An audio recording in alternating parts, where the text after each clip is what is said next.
Basketball is back, and BetOnline remains your number one source for all your sports betting needs this season. You'll always find the latest odds, team matchup info, player news, and game trends at BetOnline.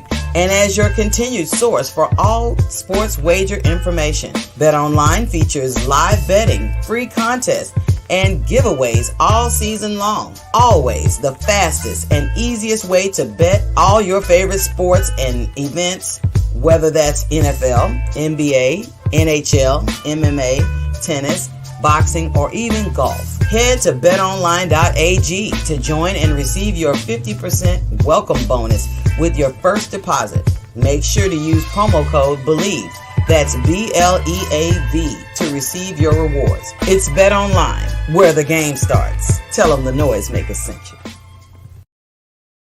Popcorn World.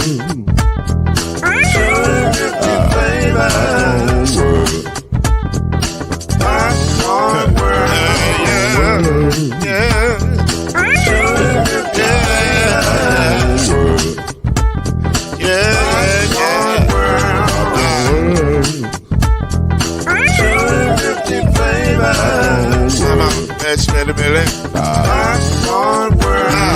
Can I make you move now? Yes, I can. So you can get this move in the back of a can. But to make it round the world when the holes in your hand. Popcorn World. 250 flavors gonna make you smile. 250 flavors gonna make you smile.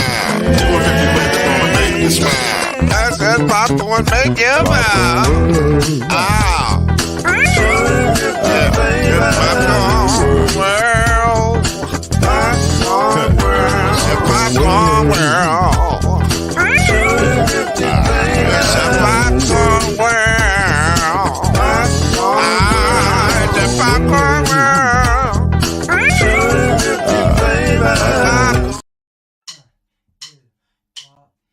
You're now listening to Bleav in the ACC with Heisman Trophy winner and Florida State legend, Mr.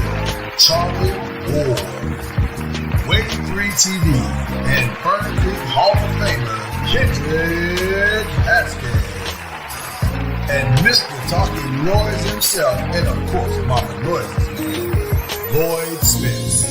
And now, it's time for Bleav in the ACC.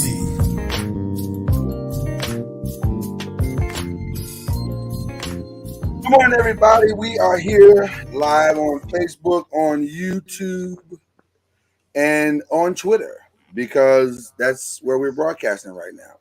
And we're talking Bleav in the ACC. We're talking ACC sports, but we're also talking a turn of the page.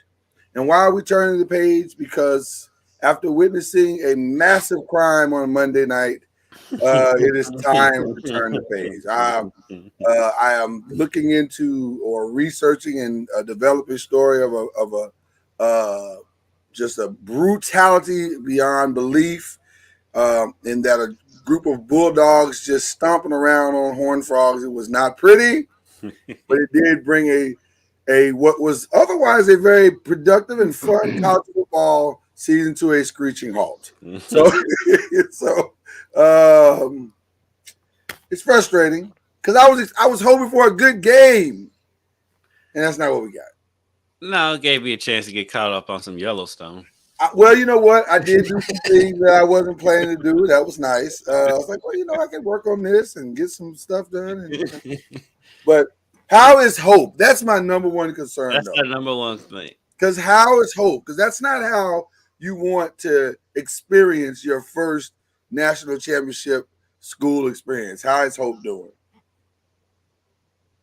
She's doing fine. I mean, she's a realist as well. I mean, once at some point you start to understand that the game was not going to be won, and you take it for what it is.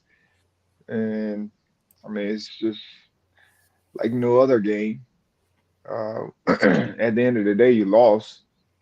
People try to make it worse than it is, whether you lose by 1 point or you lose by 55. At the end of the day, it is a loss, and it's tough to swallow. Yeah, Either way, I don't know many people who are excited about losing by 1 point or losing by 55, right. knowing that you probably could have done something better to help you win the game. But I mean, she took it like I guess we all did. Yeah, I Started mean, watching they Yellowstone. yeah. they didn't. No, she doesn't turn from the games, or she doesn't want to leave. Like we've gone to games before, Florida State, and when they were going through their time, and if they were losing the game, I was like, let's leave. She's like, no, we're not leaving until the end of the game, regardless That's, of what the that's score was. interesting. That's interesting. So That's she it. doesn't like leaving. She I doesn't can like get that. leaving or watching or stop watching a game, especially if she has some interest in it. Wow, that's interesting because I completely stopped watching. Oh yeah. Um, Yeah. but I but can I, I can get with that though, because it drives me crazy when I'm at games, and it'll be a close game. It'll be like 5 point game. I've seen it was a 1 point game. I call it the 4 minute fire drill, the basketball game. When you hit that 4 minute timeout, people evacuate their place. I No don't matter understand what those the people. score is, I'm like, why would you come to the game if you don't want to see who wins? It's like, Yeah, what I are never you? understood that. I never understood that. If it's a good game, Yeah, I can see what was it. the point of you coming? Yeah, what is the point of you coming if you're gonna leave at a good game? That makes no sense. So, but anyway, I listen. This one, I don't. I'm gonna say this, and then we can move on. I don't think a team can be 55 points better than a team all like that. Like not at that level. I think a lot has to go right for one team, and a lot has while simultaneously a lot is going wrong for the other.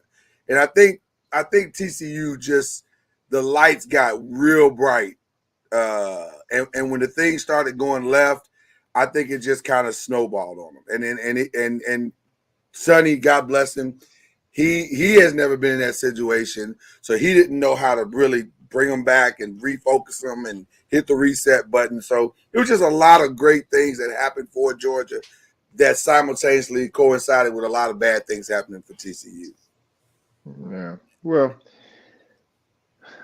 I mean, the thing that really was glaring was, TCU's defense pretty much all year had their ups and downs Right. when it came down to stopping teams. Yeah. And that was no different, the other night. Uh, I mean, Georgia hit some 50-50 balls. That's what you need to do to, Yeah. to score some points. Yeah. Um, they had some quick hitters that, sugar huddle, run into a formation, Yeah.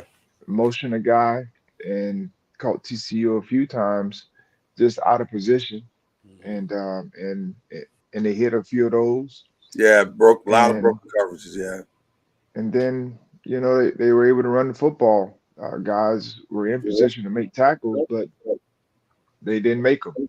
And so, when you have that combination, and then offensively, they just weren't able to muster up anything when it came to the run game. Run game, they were able to get a few things going, but pass game wise, they weren't able to get going at all, really. Yeah. And of course, Georgia played solid football the whole night.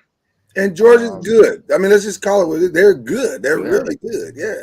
Yeah. I So mean, the only thing that really surprised me was how much TCU struggled throwing the ball. I figured they was going to have a tough time stopping Georgia's offense, but Georgia's defense hadn't been as good as they were last year, which who could be. But right. but I mean, people have moved the ball on them a little bit. I was surprised by how much Georgia's defense dominated that game. Yeah. So that wraps up what was an interesting college season in football, but we're still doing sports, Spear people. We're turning the page now to college basketball. And just like these last few years have been, ACC basketball is once again at a very interesting place. It's I don't want to dump on our conference, but there seems to be an interesting. I hate to say it, but it feels like a decline. Like it just feels like we're not what we were, right? Why? Why would you Well, say that? well, Because Clemson's at the top. I was getting ready, I was because getting I ready to say got to shout see out what to Clemson Clemson for the did, 6-0 start. I mean, Clemson 6-0 to start the conference season. You gotta give them props for that. Well, let's you know what? Let's start right there in what we like to call now Bleav It or Not. Do you believe it or not? What you're seeing with your eyes, are you believing it or not? And Clemson basketball is right at the top of this list. Do you believe this start from Clemson basketball? Now, you got a chance to see him last night, right? Yeah. Kendrick against U of L in a very interesting game, by the way. I'll say this about Louisville as it relates to Clemson basketball. Clemson is a pretty good team. They're playing pretty good basketball. I don't know that it's dominant, but it's not bad basketball. They've got a really good wing in Hunter Tyson. They do. I was going to say Hunter Tyson is really, solid all the way across the board. They're fundamentally, this is the most fundamentally sound Clemson team I think I've seen in a long time. So they're just a solid team, and they're not going to beat themselves. Having said that, Louisville played better last night. They had it to 6 with a minute to go. So, Louisville has been playing better for a while now. They've been playing better, and I know we're going to talk about them a lot. But I wanted to give Clemson their props because they're off to a phenomenal start. I said Hunter Tyson he's the real deal. I mean, this guy, he can step out and shoot three. He made a huge three last night after Louisville cut the lead to 6. Right, he came right back down and knocked down that three from the elbow. He's got size. He can handle the ball. He gets in there and he rebounds. He's a tough kid. And so I want to give him props because Clemson, this is a heck of a start for Clemson. They have a big game on Saturday hosting Duke. I heard that game is already sold out.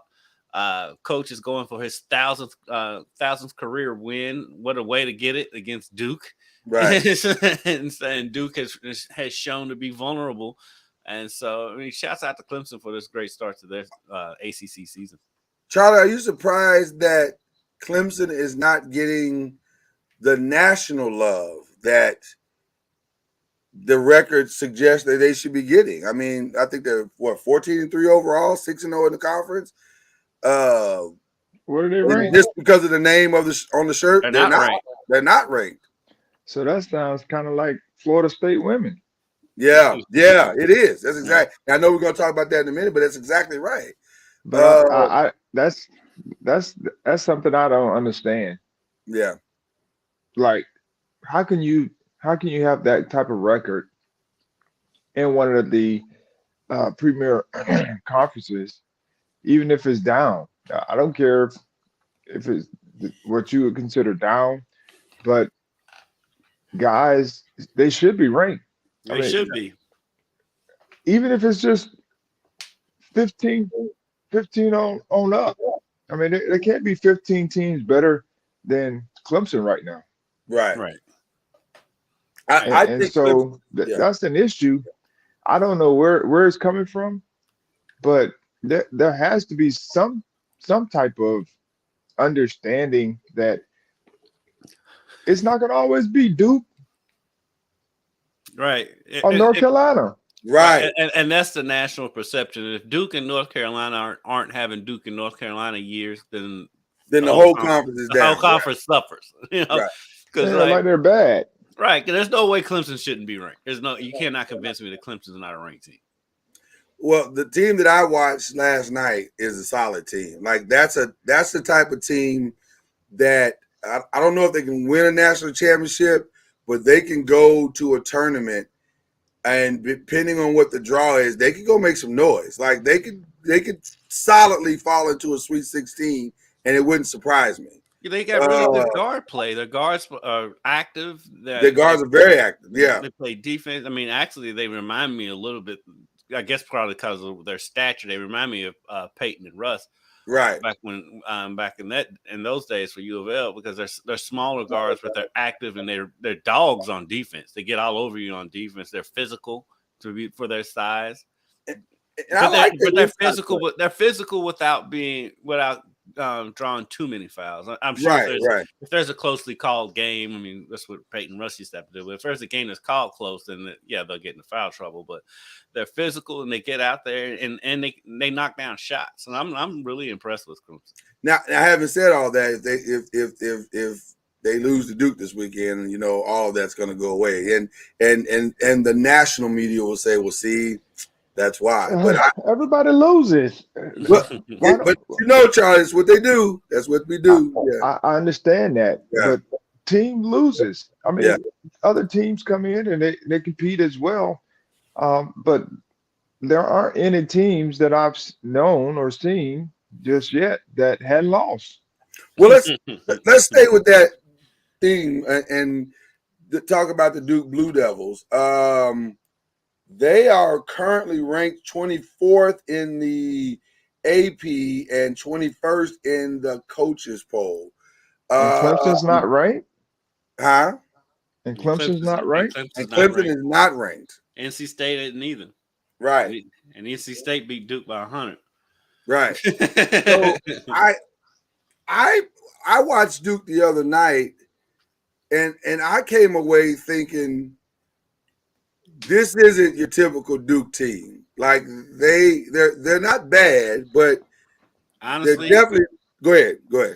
Over the past couple of seasons, this is a comment. Well, in that right. By that comparison, yes.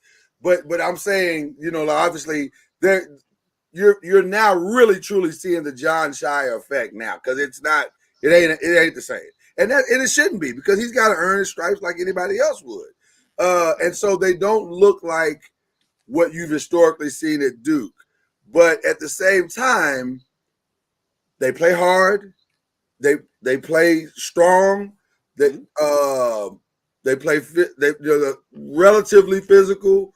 It's a solid team. So it'll be interesting to see what they become as the season continues to unfold. Well, they're playing with some freshmen too. So I mean, you're gonna have moments where they look like they're great, and then you're gonna have some moments where they look like they're freshmen. And most times that happens when they're on the road. When you're on the road, right? Trying to play games with freshmen, and so all those going to be learning experiences for them. And if I don't see any of those guys being one and done type guys, which is different, right. Duke, unless someone gets in the ear of a guy who maybe goes off or has a good showing at the end of the year. But all these guys should probably be coming back to school, which I'm happy for. I mean, I'm all for guys being able to take advantage of the opportunities for sure, but I'm also happy for guys that come to school and at least want to stay 2 years, to be able to develop their game and at a point where they can continue to help their school develop and grow while getting some form of a degree, or at least close to finishing. But I understand this day and age of options, which I'm all for. And sometimes we have to make decisions and live with the results. Sometimes, all the time. Who you guys taking this weekend? Are you taking Clemson or Duke? Where is the game being played? The game Little John, and so I'm going with Clemson. I'm going with Clemson. Oh, wow, okay. I'm going with Clemson. Like I said, that game's already sold out. Let's say coach is going for his 1,000th career win. And Duke's a little shaky, like Charlie was saying. You got all those freshmen. Duke's shaky on the road, and that place is going to be a madhouse on Saturday. So I'm going with Clemson on that one. So their coach has been there long enough to win 1,000 games. I was sitting there when you said that. It's not 1,000 at Clemson. It's 1,000 in his career. Oh, his career, the entirety of his career. Okay. Okay, I was sitting there thinking, man, he's been there that long. Wow, that's No. crazy. You know what? One thing I'll say about Clemson, they have a pretty decent basketball IQ. Like they play smart basketball. The rotations are solid. They come off the pick and roll well. I like Clemson. I'm gonna be honest with you. I like Clemson to pull this off. And like you said, it's gonna be insane. This is probably the biggest game they've had there. I don't know, maybe ever. Like I don't know. like It'd be this one of might the be. biggest games. I was gonna say this might be the best Clemson team they've had in a decade. Since the Grant So, brothers were there. right. So But Clemson switches ball screens. I mean, I'm sorry. Duke, I saw him last night. They switched a lot of ball screens yeah, against Pitt, and so the second half, the part that I saw, they kept Pitt kept trying to go 1-on-1, and they were living with the 1-on-1 matchup, hoping the guy missed, and they did, yeah, eventually, and that's how yeah. they were able to come back, and they were getting scores on the other end. So it'd be interesting to see how Clemson handles the switching of the ball screen, See, I because think Clemson moved the ball better than you can't live with the 1-on-1. right, You got right, Right.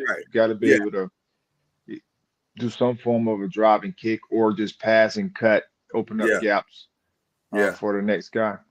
Yeah, I don't think Clemson's going to try that. I think they're going to move the ball around the perimeter and look for that best shot and try to catch Duke slipping because Duke can be caught cheating on some shots and that leaves the guy open to hit a shot and they can hit those shots. Clemson can hit those shots. Yeah. So it'll be interesting to see if how this unfolds. But I think I'm going to go with Clemson too on this one. I just think this is a moment for them, and I think Yeah, they're going to see. communication is key when you're on the road, and if you can't hear, Yeah, then Mhm. it's tough to that's gonna be a communicate. problem. Right. That is definitely gonna be a problem. Why or when? Maybe when is the better question. When are we gonna stop doubting? And by when I mean all of us in the world ever doubting Tony Bennett. Tony Bennett should have the same respect that Calipari has, that the same respect. And what I mean by that is just go ahead and rank them at the beginning of the year. Now you've never seen them, you don't know what they're bringing, but he's going to figure it out. And you watch Virginia play, and this team is, I mean, they're I don't know how he does it, but he goes out and finds exactly, he is the most consistent shopper as it relates to finding what he needs for his program that I've seen out of most programs. He goes to get exactly what he needs, and they go and do exactly what they're supposed to do. They play Virginia style basketball. Well, part of the reason why they don't get that respect, and it's stupid, but it is the reason. So nobody's watching because this is not the most aesthetically It ain't pleasing form sexy. of basketball. It's not sexy. Right. So they're not watching. That's what Yeah. I mean. That's really, to me, that's what it boils down to. They're right there. You talk about that he should get as much respect as John Calipari. At this point, he should be getting more respect. You should than be getting John more. Calipari. Right. You should be getting more. Yeah. But I mean, Virginia's Virginia. They're tough, and scoring on them is a Oh, pain. man. It's not easy to score on them at all. And then you got to factor in that as much energy as they expend on defense, they can still come down and knock down shots. And so, I mean, Virginia's Virginia. I mean, I think everybody in the ACC respects Virginia. And it's just, Well, and then the polls haven't. the polls are reached 13. now. Yeah, They are now. They are now. But again, back to Charlie's point earlier, Virginia's not at the top of the ACC. No, Because Clemson's at the top of the ACC. no, they're not at the top of the ACC. So, I mean, granted, And they're second, but still. Right. I was just having this conversation with Hope. Was it yesterday or one day? And I was talking about how it's important to be ranked in the preseason, Yeah. because if you're not ranked in the preseason, then it takes you longer to get into the rankings, even Yeah. if you have a good start. Because all the teams that, I mean, we've seen, teams fall out after a couple of losses from the top 10, or get pushed back to like the 20s after a loss. But when you're not ranked at the beginning of the season, a team like Clemson, who starts the season well, and maybe they didn't play all the heavy hitters, like go out to the Nike tournament and the Kingdom of the Sun, all these different types of tournaments, and play I don't say quality teams, but quote unquote some of the big boys, um, then you don't get look as well because you didn't play a Duke, you didn't play a Kansas, you Yeah, didn't play a Texas, or someone who's already ranked. right. And so I just think it's something that they should look at, just like in football, where regardless if you start where you start, it shouldn't matter. Yeah, Let's look at the season, and then let's put them in the rankings to where now when a team plays a team, they can have some kudos about or some what I'm trying to say. They can be credible. yeah, That's Mhm. what it is. They can be credible when they play the team, yeah. as I, opposed to saying they're unranked. I do you one further, Charlie. If you're a blue blood and you start out the season unranked and you win a couple of games, you'll shoot right up there. Oh, 100%. Yeah, if, you, yeah, if yeah, you're that's North right. Carolina or Duke or Kentucky, they'll shoot right up there if they win a couple of games. Michigan State, they start unranked and then they win a couple of games and they'll be 15th. Right, 100%. That's true. And thank goodness that basketball rankings really don't matter. In football, it means the world, but That's basketball, thank true. goodness it right. It don't. don't. It only matters with the what it is. I think the BPI, which is how they measure, where you should fall in the bracketology. But at the same time, listen, Virginia's solid, man. They just are. They are always there. They're always going to be around, and they're going to be there in the end. I don't know why. At this point, I'm never doubting Virginia again. Like as long as Tony Bennett's there, to me, he's going to be there. He's going to be there in the end. So, the one surprising team, I think, maybe the most surprising team, even though they did have a lot of people coming back or whatever, to me might be Miami. They look interesting. Like I don't know what I'm looking at, but they look interesting when I look at them. And shout out to Isaiah Wong, who's been there like 10 years, and he's finally. Uh, He's drawing a pension at this point. I mean, goodness gracious. They No, also here's are ranked. They're ranked 16th in the hold up. AP, 15th in the So Clemson's not ranked, right, but the two teams below them yeah, are ranked. Three right, teams below them are ranked. and Virginia, and and the Virginia, only Miami, and Duke. right, and the only logic that I can see, but it doesn't make sense because that logic fails when it comes to Duke. But Miami and Virginia have. Well, no, Virginia has 3 losses now. So I don't know. I don't know why they're not ranked, other than the name is Clemson. Other than that, I don't know. Maybe if Dabo Swinney was coaching Clemson, they'd be ranked. They But they do have a bad loss. They got beat by like 20 by somebody. Let me look at Who, it. Clemson? Yeah. They got beat by 18 at home no, it wasn't at home, but it may have been. Loyola Chicago beat them by 18 points. well, So maybe okay, that's it. No, but I'm that's not still saying bad. it's legit, but I'm saying There's no logic to and they because lost it. everybody. They lost to South Carolina too. So well, who has it these days, right? So, so I mean, I mean, I'm not not an saying uncommon I'm not thing, saying that makes sense. I'm right? saying No, I that's agree with you. probably Yeah, what it is. that may be the reason, the thing that's holding them back. And I will say this, and going back again to that BPI, that is a thing that does hurt you as the season goes on. If you continue to stack up the quote unquote bad losses, then you're penalized for that, and that hurts you more than your ranking, because when they start looking at how it stacks up in the tournament and where this team ranks in the BPI, and you go, well, you can't have a loss to Loyola Chicago. Well, you can. It happens. It's not uncommon that a team has a bad day and another team has an amazing day and you lose a game. But if it's early, to me, that's the other thing that I don't understand. If it's early in the season, then okay, maybe you hadn't had it figured out. But here we are, January, February, March, and you're trending. That should override what the mistakes that you made early. So I don't know. I think it will eventually in the long run. You and your phone, but I know. Sound like a business phone. Yeah, I know. But I think in the long run, as long as Clemson keeps taking care of business, they'll be fine.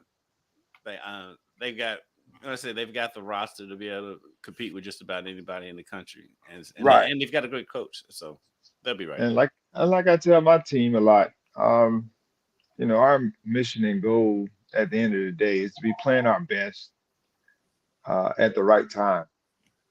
And so, regardless of what the beginning of the season looked like, the middle of the season, you want to be trending in the right direction, playing good basketball, because at some point in time, you're going to need, tough. You're going to need to play tough. At the end, when you're playing quality opponents, and so having the right DNA in a sense, I think is better than being ranked or any of those types of things. I think if you're playing good basketball at the right time, you can, be where you want to be at the end. Yeah. Well, speaking of playing at the right time, I don't know when the right time is going to be for your Seminoles or the Louisville Cardinals, but is it going to come this year? Can either of these teams put together not necessarily a run to make the tournament? Well, I mean, maybe, I don't know, but can they salvage the season at all? Do either of you think either of these teams can salvage the season somewhat? Well, for Louisville, salvaging the season is just getting a couple of more wins. There's no tournament. There's no postseason for U of L except for the ACC tournament. The one thing that I can say is, though, they are showing improvement. They are playing better.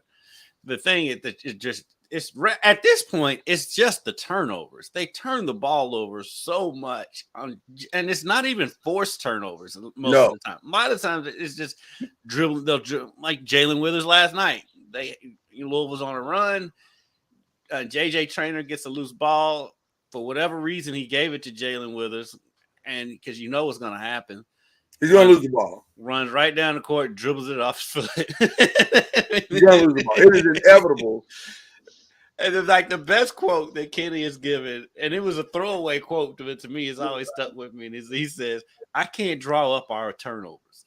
Because it's like they just turn, because even in that Syracuse game down the stretch, I think they were up. I think they were up 3. Come out of a timeout. L's at the top of the key, dribbling the ball. No pressure, because Syracuse isn't really pressuring at that point. Just loses it. Just dribbling. Just lost the ball. And Syracuse goes. I mean, it's pick 6. Syracuse goes right down and scores. And like that happens. So, and it's not just L. It's all of them. They all turn the ball over. It's a team effort. I will give them that. It's a team effort. But on the positive side, freshman Mike James has been playing. He's coming. He's coming along. He is coming along because he had the injury last year. He had the injury last year. He forced him to sit out. So he is a redshirt freshman. So he is an experienced freshman as far as being on the team and being around campus and being in college. He's got a grown man body. I mean, he's 6. Yeah. He's I think they list him at 6'5". I don't think he's not 6'5", but he's big. Yeah, and he can shoot. He's getting to the basket. He's posting up. He has really, really come along, and it's taken a lot of the pressure off of L as far as the scoring pressure. L still has to handle the ball, but they are showing improvement game in and game out. And you also got to think this is a team that's 2-14, 2-15 now. Yeah, they were down. I think they were down 20 in that game last night, and they kept fighting. At this point with this team, that's really all you can ask. I mean, they came back, they cut it to 6, and we're in that game right there until the end. So, I mean, you got to applaud the effort. You got to applaud the fact that this team has not quit on Coach Payne. And, I mean, they're going up, and I think they're going to get some wins somewhere. I can't tell you exactly where.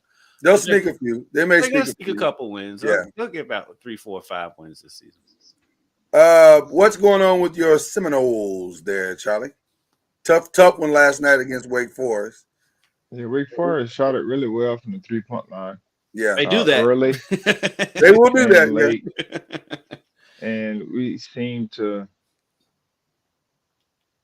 not be able to guard it. I don't know. That's one. And then on the flip side, we turn it over consistently, and we don't shoot the ball from well. Shoot the ball well from out from 3-point line, which for the life of me, I don't know why we don't have guys that can stretch the floor. Um, and when you don't have consistent 3-point shooting, your numbers are going to be down points wise, and it seems like you're going to always be behind the 8 ball in a sense when it comes to scoring. That is something they're going to have to improve. I mean, when it's all said and done, if you want to, I mean, defensively they can do what they need to do to correct some of those things, but they're going to have to start making shots because driving angles and gaps and all those types of things are going to be tight when you don't have guys that's consistently knocking down shots. You know, they have one guy that everyone is running off the 3-point line. Yeah. That's Green.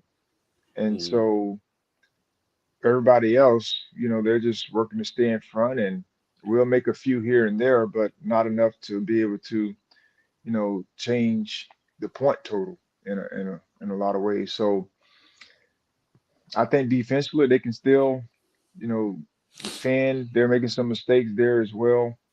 Uh, just trying to get it figured out. But they're going to have to do better, be a better 3-point shooting team if they're going to look to move forward the rest of this season and even moving forward to next year.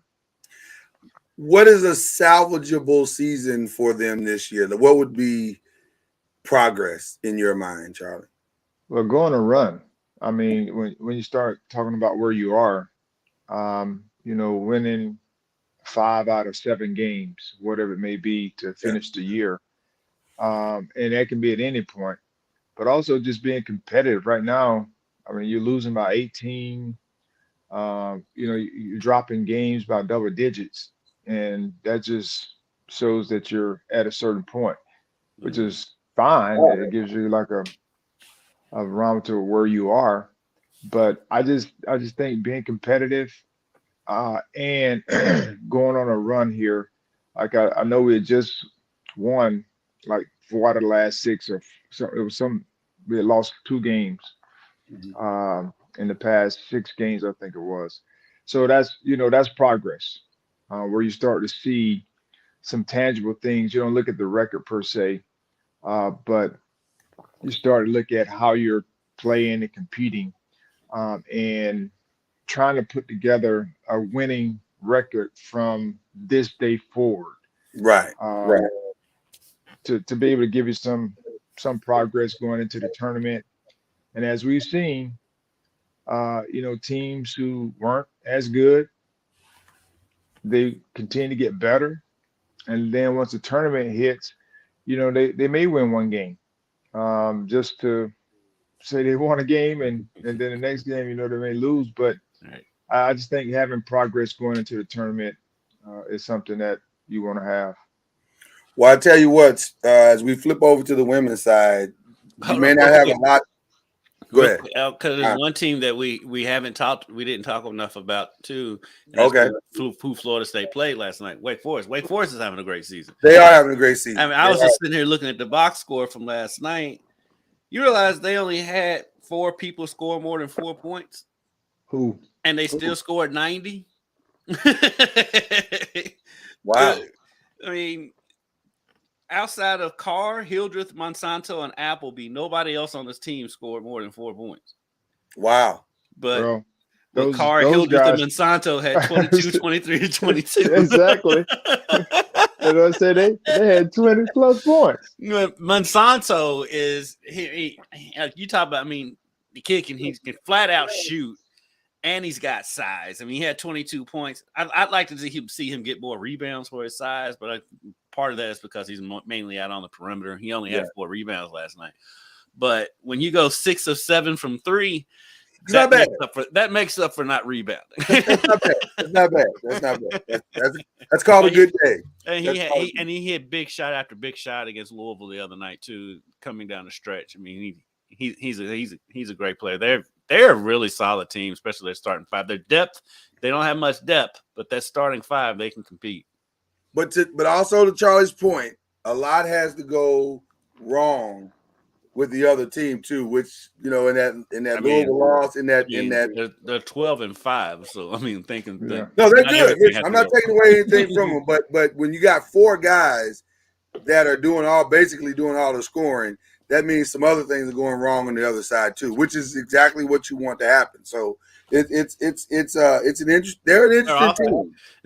They create open shots. If you watch how they operate, I mean, they had North Carolina beat in Chapel Hill and just got away from them at the end. They create open shots, and you got to worry about North Carolina, the health of Baycott. He got hurt early in that game the other night. It's an ankle. I assume he'll be back for Saturday. They play here on Saturday against Louisville. Yeah, I assume he'll be back. I know he's going to be greeted with a whole lot of boos from the youngster crowd. They're not a fan of Mr. Baycott, but I mean, if he's out though, I mean that's a huge blow to. I'm not picking Louisville to win. I'm not doing that, but I'm just saying that's a huge blow going forward for North Carolina because they have a stretch here where they need some wins too. Yeah, they do. They need some wins for their tournament resume. Just wins in general, right? At this point, they just need wins in general. So I got to get this in because to me, this young lady is not getting enough love nationally at all, and that is Tanaya Lotson. Is it Lotson or Latson? I always mess with the last name. She's getting love. She's starting to get love. Well, not the type of love. I want to hear. Not just Rookie of the Year love. I need to hear some AP Player of the Year love because I was gonna say let's ramp this thing up. Some of the list. She's on but Florida State's not ranked though. That's the part I don't understand. Why, as well as she's playing, and as well as that team is playing, because they are playing a fun style of basketball. They are coming at you for 40 minutes, and they're gonna be in your face the entire. Listen. The world is finding out how good Coach Brooke is. Like she really. It goes back to what Charlie and I were saying earlier. If you're a blue blood, you shoot right up the rankings. I mean, look at Louisville season. If Louisville goes out and wins tonight, they play at Virginia Tech, and then if they were able to beat Florida State this weekend, they'll be right back up there. If not in the top 25, they'll be ranked. But for Florida State. If they play that exact same schedule, we play Virginia Tech and play in Louisville and won both of those games, maybe they'll be ranked. Maybe they're not. They won't be just because of that's just how it is. It's stupid, but that's how it is. They have a chance. They have a chance tonight to play. They're playing North Carolina State, so that's a huge game. It's a huge game. This is a big week for women's college basketball in the ACC. Yeah. So they'll have a chance. They have chances to state their claim. The loss to BC was tough, but again, they've been playing quality basketball. I think they have 3 losses, and they've been playing quality basketball, and so it's going to come.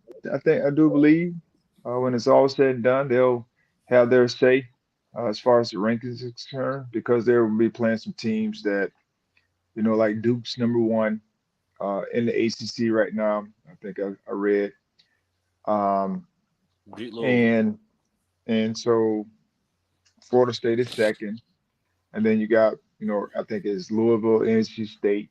That order.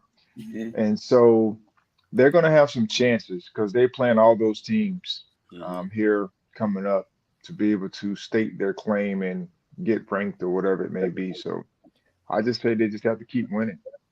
This is an interesting week for Louisville. Let's say they play at Virginia Tech tonight, and then they play Florida State on Sunday. And this has been a strange season because look at their record; it's not that bad, 13-5, but they've got some head scratching losses. I mean, Yeah. you can get absolutely housed by Ohio State at the KFC Yum Center.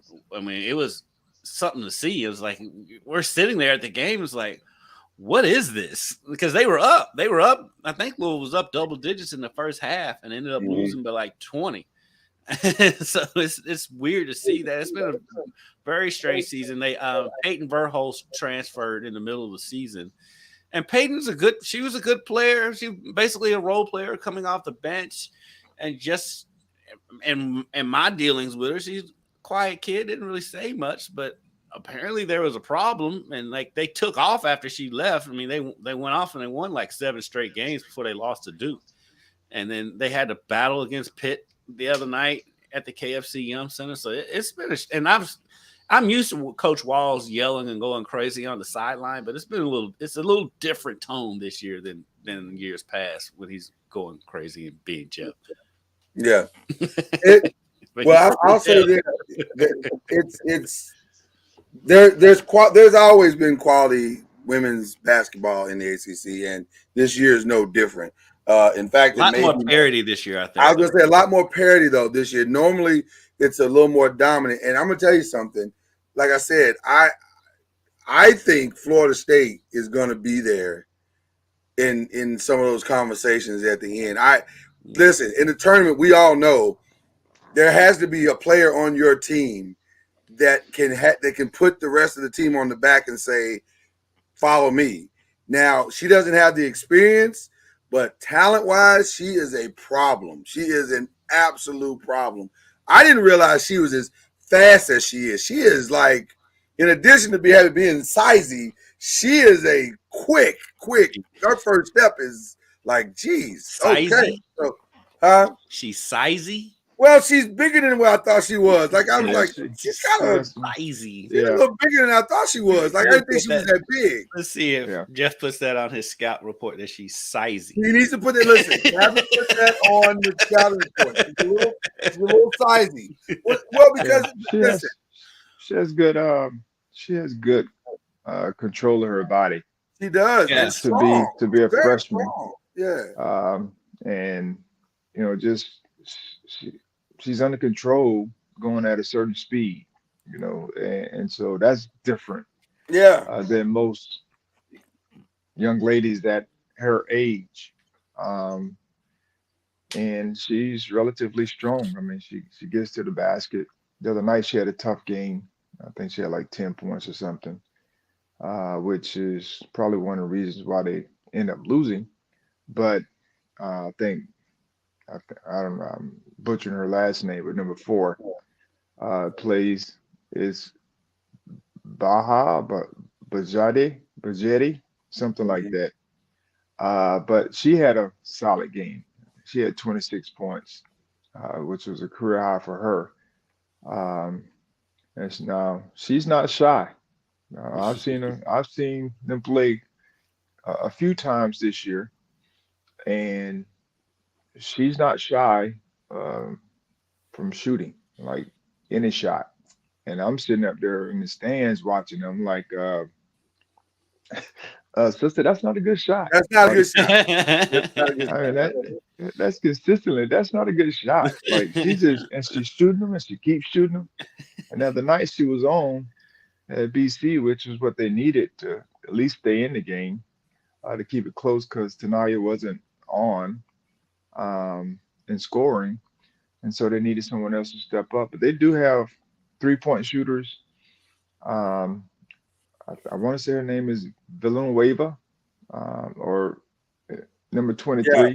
She's a good 3-point shooter. Erin Howard, And so I just think they have what it takes to be able to compete. I just don't know from experience down the stretch will they be able to overcome that part. Because at some point, experience is gonna, in tough, close games are going to take over. But they've had those where they've had close games and they've been able to overcome them, though. I think their greatest asset is that they don't know. They have no idea that they're not supposed to be this good this fast. And that may work in their favor for a while, and they can catch some teams off guard because they can play fearless. They got, the old saying, you're playing with house money, which I kind of hate that saying. But at the same time, it kind of fits here because if you don't have an expectation, then you can play sometimes loose and free. Yeah. So this is what I mean, for instance. So I was at one of the games they were playing. I forgot who it was against. And we were up. We were up late, like with like 15, 20 some seconds left in the game. Mm-hmm. Now, I'm not talking about, third quarter, Right, fourth in the quarter's game. happening Yeah, in the game. yeah, We were up. We have a young lady come down like we were down. So she gets it and she shoots a three with yeah. like 15, 20 seconds left in the game. Yeah, that's not good. And so it's just that's what I mean by, like, of course you have to monitor that. And of course it Mhm. was during the season.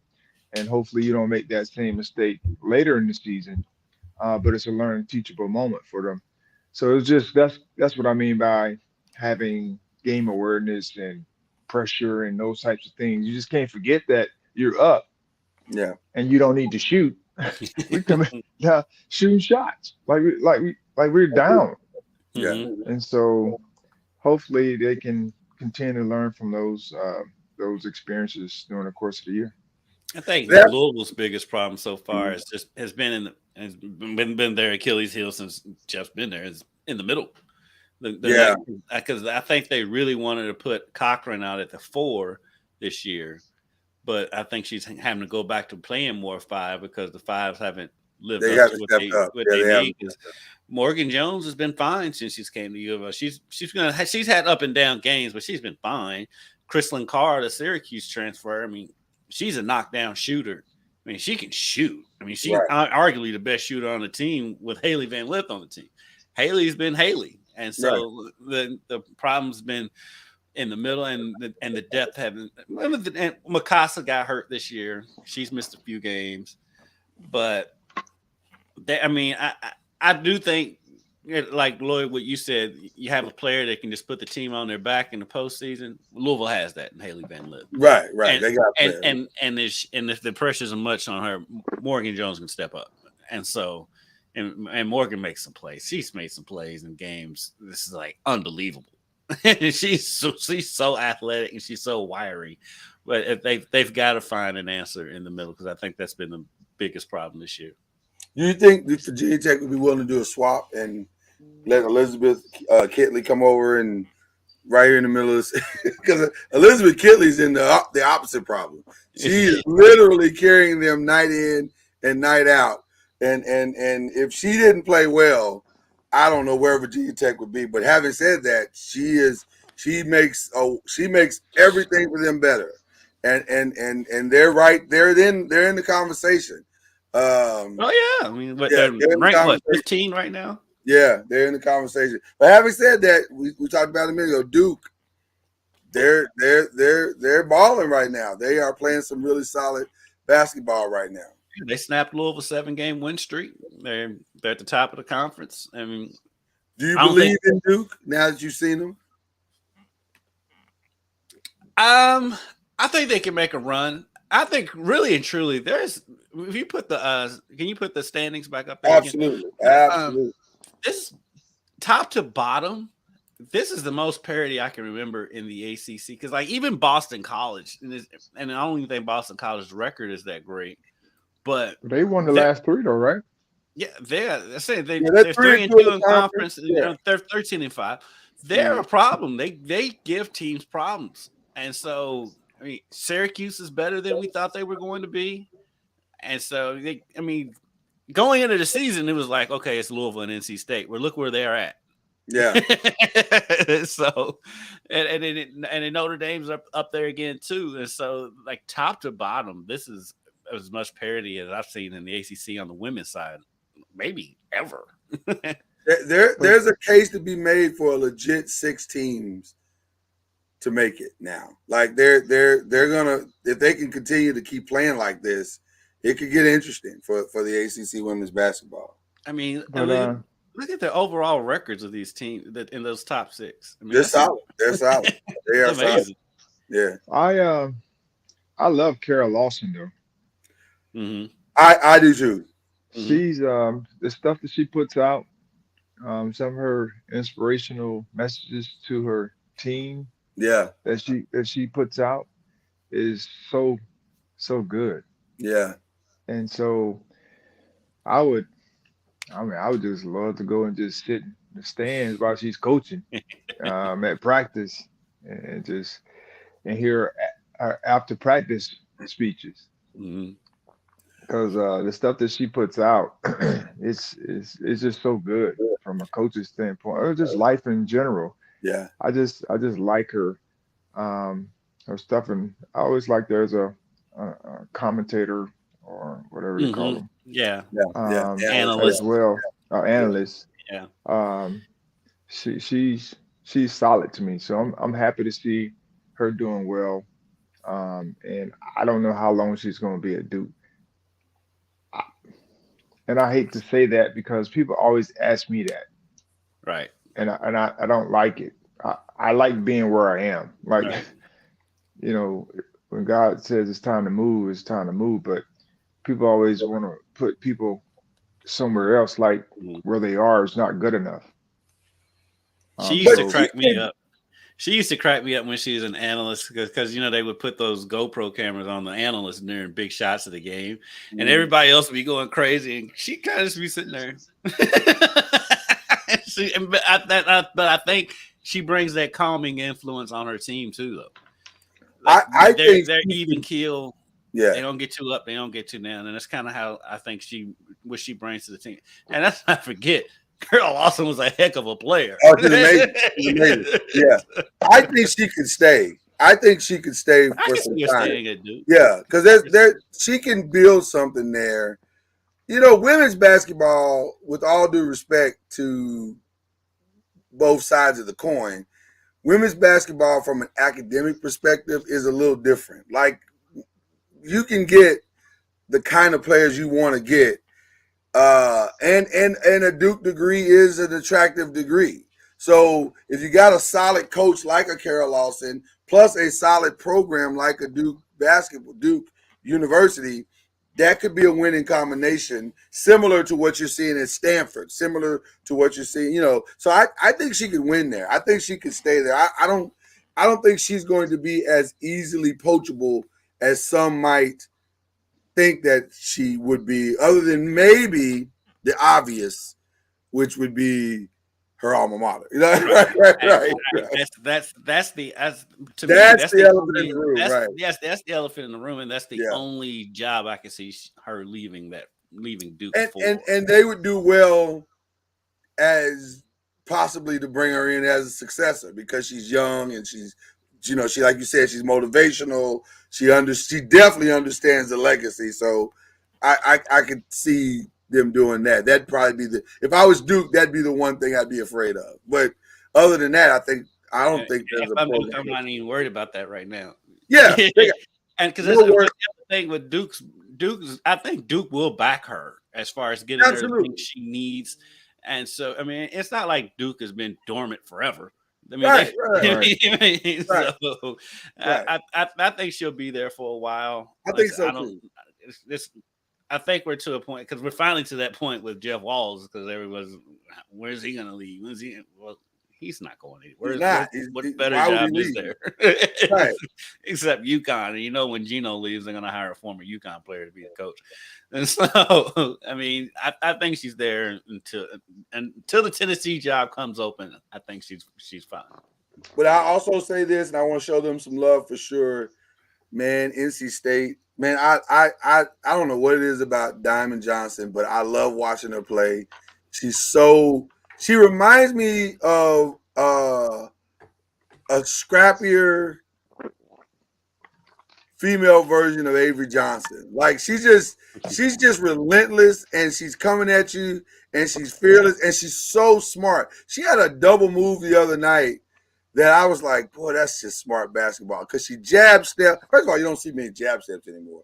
But she jab step, and the girl, she rocked the girl, then she came back again, to the opposite side. The girl went, and then she just went past her. And I was like, see, that's just fundamental, smart. I know who I'm playing against basketball. She knew that girl. She had studied film on that girl. She knew she was gullible to that move, and she used it. And that's just, I like players. Those are my favorite type of players that can IQ their way through a game, and she's one of those players. All I need her to do is not to have a good game tonight. With all that being said, right? That's great for Diamond Johnson. Right. I just needed to not have a good game tonight. After the night, any other night, ball out. Yeah, she can ball out. Well, to your point, Charlie, they go the good and the bad of her is they go as she goes. Like if she's having a great game, she's a calming force on that team, and they tend to play better when she's solidly playing. But man, when she's not on, it's a different team. It's a little more chaotic, and I'm going to be very curious. Hoping for. Huh? That's what Charlie's hoping for. Look at his face. Thanks for the scouting report, Lloyd. Yeah, I'm gonna make a call. I'm sure you already know that, but I'm gonna make a call. Make a call. Well, listen, we got. It's not as bad as some would say, but I think ACC basketball is in a good place. It's not the down that they're being portrayed, and that's what I wanted to kind of get across here today. It's not as down as it's being portrayed. It's just parity. It's what it is. It's what you would expect in the now transfer portal world we live in. Basketball across the board is going to be better. It's going to be different. It's going to be more balanced. And I think that's going to be the way it is going forward. You can go fix a team in a year, and all of a sudden you're worse to first. And that's just how it's going to be going forward, I think. Well, now the expectation is for that to happen. That's what a lot of these fans around here. By the way, it's a false expectation.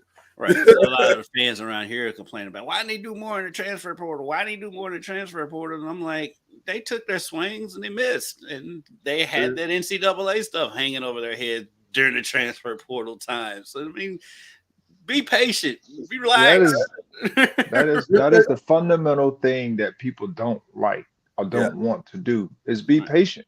Like everyone wants to live in the now, as opposed to seeing how things can evolve over the course of time. And sometimes you have to start at a certain place so that you can appreciate where you're going. And I mean, the decisions that we make sometimes are impatient decisions. Like, I want this right now. And if I can't have this right now, then I'm going to move and go find it somewhere else. Right. As opposed to just waiting and doing what you're doing until that time comes. Yes, it may be 6 months later. It may be 12 months later that you receive the things that you want. But be patient during that time and learn, and whatever role it is that you've been asked to play, play it, until that time comes. Everybody wants to be the man and have opportunities. I totally get it. Yeah. And we've all been there. And sometimes it works out for you to go somewhere else and you get what you want and you have the desires of your heart and you prosper. But sometimes you go and you don't have the things that you're asking for. And like I said, we have to make decisions. When we make them, we have to be willing to live with whatever the results are from it. But I always preach patience. Like, what are you doing while you're waiting? Mm-hmm. I don't think it's as easy to shop in the transfer portal as people think that it is. Like, just because, and one of the number one reasons why that's the case is because a lot of people will go looking for a player as opposed to looking for a player for your system. And those are two different things. And if you go try to just I'm going to try to find the best player I can find. Well, you may find a solid athletic player, but that dude may not fit what you do.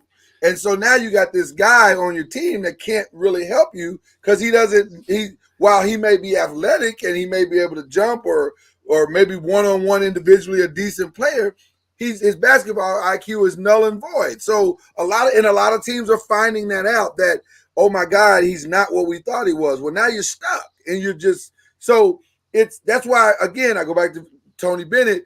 He's a master he's got a system. And he ain't leaving the system. So whatever so when he goes shopping, if he needs eggs, milk, and bacon, that's what he's going to buy. And if you don't fit eggs, milk, and bacon, you don't have to be great. He knows that if you're eggs, I got it. That's all I need. I just need you to be eggs. You don't have to average 25 points and 15 rebounds. You're going to come in and do exactly what I need you to do, and it's going to work. A lot of guys don't have that, and that's why they're not. That's why it's not that easy to go in the transfer portal and get what you need. Well, a lot of that a good job of developing too. Yeah, and he does so he's got a great balance between the two. Yeah, I think Baylor winning the national championship with the transfer portal roster has thrown fan expectations way out of whack. False evidence appearing real. That's not real. That's not real. I mean, there's a reason why they're the only team that's done that. And by the way, same thing on the football side. TCU built a transfer portal roster that, when it all was said and done, by the time they got to the championship game, they were wildly exposed. And that's no disrespect to Sonny Dykes, but it's the reality. It worked. It can work for a while, but then eventually. But they got there. That's the thing. But they got there. Which is part of the problem, because they got there. So now everybody's going to say, well, look what TCU did. Well, right. Everything has to fall in place for that, though. And plus, dealing with covering Kentucky, I'm dealing with the transfer portal talk from them on both ends of it. Yeah. Because, they've got some transfer portal guys, and CJ Frederick and Antonio Reeves, that haven't quite panned out, even though I do think there's more factors to that than just them not panning out. But then they have guys that have left their program and have been successful. Keon done quite well, yeah. Keon Brooks at Washington and Bryce Hopkins at Providence. But I was laughing, though, the other day because they were talking about Keon Brooks. And they were talking about, he's a great player, but he's so inconsistent. And I'm like, that's Keon Brooks. Right. That's been Keon Brooks from day one. He can go out and get 30 and the next game score 2. but that's what I'm hearing it on both ends. Why are we not building through transfer portal? Why are we not building through? And then when their players leave and go somewhere else, why weren't they good here? Why wouldn't they this, that? It's a constant cycle. Yeah, it's a never-ending cycle. I agree 100%. Well, man, I've thoroughly enjoyed myself here today. I do want to give, hopefully, what I think is a collective shout out to the staffs at UC Medical and at Buffalo. They have worked tirelessly and successfully to send Damar Hamlin home. He is now at his home, resting. It is. I'll just say it. It is nothing short but a miraculous miracle from God that he is where he is. I am stunned that this guy, in a week and some change now, is home. He's literally at his house. Yeah, that's wild. Right, resting and getting better, and God is just amazing to me. I like to say, who wouldn't want to serve a God like this? Because that's incredible. So. Shout out to God. We've been shouting out the medical staff. Shout out to God. There's the Lord somewhere. The Lord is good. I'm telling you. So I just wanted to give them a shout out. Gilligan, get on the island. Gilligan, get on the island. So there you go. Damar Hamlin and Gilligan, both saved by God. But just a phenomenal story, and just. I'm just so thoroughly impressed by that and what God has done in that young man's life. And I'll quote the great Rex Ryan, who I don't know if you were watching last Sunday, but had such a beautiful moment on the Sunday morning countdown on ESPN. Because I've never seen Rex Ryan emotional ever, and he just really broke down and he said, "Man, this guy's a hero. He's a hero now." his name will never be forgotten, and he's 1,000% correct. And so, shout out. I pray going forward, DeMar understands what the gift that he's been given and walks in that gift, and does well with that gift. So there you go. That's my collective Bleav in the ACC shout out. But specifically, who you guys shouting out this week as we go forward? Coach Junior. Coach Junior. You know we got to start with you. I want to give a shout out to Georgia boy, Coach Kirby Smart. Did you know Kirby Smart graduated from Florida State? I did not know that, but I'm not surprised because if he had graduated from Florida State, we're going to find out about it. No, he didn't. But he didn't? No. He's better. He Charlie with a humble flex. He went to UGA, played football there. But he's from Bainbridge, Georgia, which is a few miles away from Thomasville. So we kind of grew up together. Played against his dad, I think it was, in high school. So, but just shout out to Coach Kirby Smart winning another championship for UGA. Coach Sonny Dykes, his staff, for getting TCU to the championship game in year one. Yeah. Which is, I talked to some people, and they know that it's going to be tough getting back. And so when you don't take advantage of your opportunity when you're there, Georgia is expected to be back because of their roster and all the different things. But TCU, on the other hand,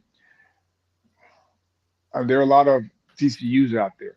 Yeah. And so when you miss that opportunity, you never know when you're going to get back. Right. And so, of course, we all prepare for it, but I know they're bummed, but I just want to shout them out because they got there. Gave themselves a chance to do it.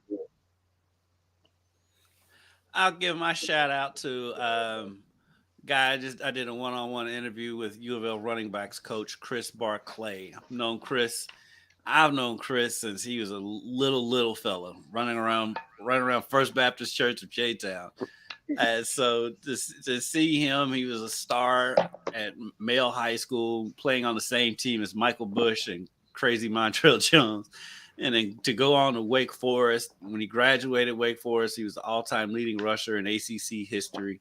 Grew up a big fan of your teammate, Charlie Warwick Dunn. He wore 28 in honor of Warwick Dunn. So to break his record, he still to this day says this is the greatest moment of his life or whatever. Greatest accomplishment of his life, I should say. Sat down with him on Monday, and it was like, it's like going back in time and saying, I've known this kid forever. And so to see him, he's been with Jeff Brom's coaching staff since they were at WKU, their last year at WKU. So he's been with them for 6 going on 7 years now. They're killing it on the recruiting front. They just got a big transfer portal guy from Wisconsin, and running back. I can't pronounce his last name. I'm not going to do it here. I butchered it on the news twice on Tuesday. But he's a running back that can come out of the backfield and catch passes, catch the ball 50 yards down the field. So that's something in the Jeff Brom offense that's going to be utilized. And so you got 9 months to figure it out. Don't worry. Right. Yeah. So shout out to Chris Barclay. He's a great guy. He as great as a player as he was, he's an even better person. Comes from a great family and knows his parents. And so shout out to Chris Barclay. And I want to thank Jacob Payne because he kind of beat me to the punch, but that is exactly where I wanted to go. So Damar Hamlin is not the only pro football player that we should be praying for. And this story has not gotten as much. It is now. It's starting to get traction now, but it has not got as much traction as it should have gotten. But my thoughts and prayers and shout out go to Peyton Hillis, who, my God, the man is fighting for his life, and he's starting to trend in the right direction now. But he saved his kids from drowning, which is unbelievable in and of itself. But he is now starting to get better. But he was fighting for his life right around the same time DeMar was, and it wasn't getting as much. And understandably, kind of understandably so. We understand why that was the case. But man, I want to send some love to Peyton Hillis. What a story! What a moment! What a testimony!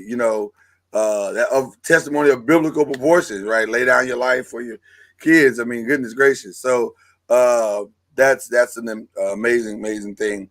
So shout out to Peyton Hillis, and we send our love and prayers to him. And then, of course, I want to personally give a shout out to my New York Giants, who defied all the odds and made it into the playoffs. I'm so proud of them. We are so ahead of schedule. And at this point, not ahead of schedule. We're ahead of schedule because I didn't think we'd be where we are. So and let me say this. You're gonna be so heartbroken. No, I'm not. I'm not talking about what's gonna happen on the weekend. You might win this weekend. I'm talking about what do you mean? Forward. No, I'm not. I'm really not. Because because here's what I think we have. I think, if I'm being honest with myself, we probably have found our quarterback. Probably. He's not. Listen, he's Eli 2.0. And Eli, he's not. No, he is. He really is. Let's think about it. No, he is, because he has won. He has gotten his team to the playoff. Charlie literally the embodiment of all those fans talking about the transfer portal. No, he's not that bad. He's not that bad. He's not Sam Hartman. Jesus. He's not. Hey, Sam Hartman destroyed my Cowboys this weekend. Listen, I think he's for what he's had to work with. I'm actually kind of impressed. Because it has not been pretty from the wide receiver. Franchise tag him? Is that what you're gonna do? No, I think they're gonna offer him a contract. From what I'm hearing, all the things I'm hearing, they're gonna offer him a contract. Please do. They probably will. Now it's not gonna be long. Is this his third year? Fourth year, yeah. And they're gonna he beaten Dallas since he's been there. That's not really the point. It's not really the point. Dallas isn't our target. We reached our target. You're in the NFC East. That is your target. No, our target right now is to get better. We'll get to winning divisions later. We had to get better first. Well, Charlie just said progress. We're making stability. Progress. They got stability. Stability, yes. I'm praying for your stability. As a Cowboys fan, I am praying for your stability. You know what?